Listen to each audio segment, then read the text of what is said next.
What happens when supporting the opposition could get you arrested, or worse, result in your disappearance?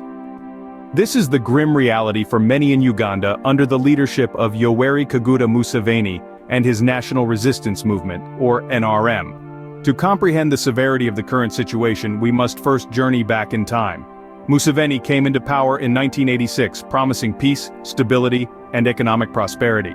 Over the years, however, his reign has been tainted by allegations of corruption, human rights abuses, and an iron-fisted approach towards any form of opposition. Fast forward to the early 2000s, the emergence of a charismatic musician-turned-politician, Kyagulanyi Ssentamu, popularly known as Bobi Wine, began to shift the political landscape. Bobi Wine, with his National Unity Platform, or NUP, quickly garnered a large following, particularly among the youth, who were drawn to his promises of change in a more inclusive Uganda. However, Museveni's response to this opposition was swift and brutal. Before the last general elections, he ominously stated that by 2026, Bobi Wine and his group would be no more. It was a promise he seemed intent on keeping. The subsequent years saw a steady rise in the abductions of opposition supporters, families left in limbo, their loved ones suddenly gone, with no closure in sight. This, it appears, is the grim tool of intimidation used to quell the opposition and keep a tight grip on power.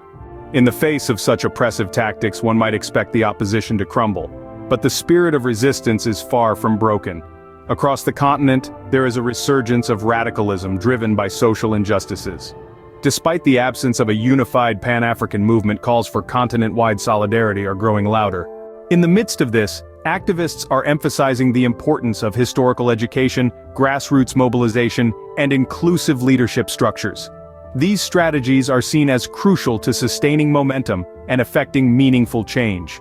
In summary, Uganda is caught in a deadly game of power, with Museveni's regime employing brutal tactics to suppress opposition. Yet, the opposition, led by figures like Bobi Wine, remains resilient, buoyed by the growing wave of radicalism and calls for solidarity across Africa. The battle is far from over and the stakes couldn't be higher. In 2018, a new chapter began in Bobi Wine's political journey.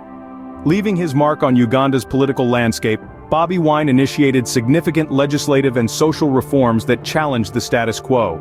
His actions sparked a wave of political consciousness, particularly among the youth, causing a seismic shift in the public's perception of power and governance.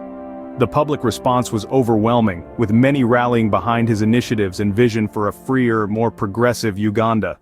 Bobi Wine's rise in 2018 marked a turning point in Uganda's political history, amplifying the call for change and intensifying the ongoing battle for democracy.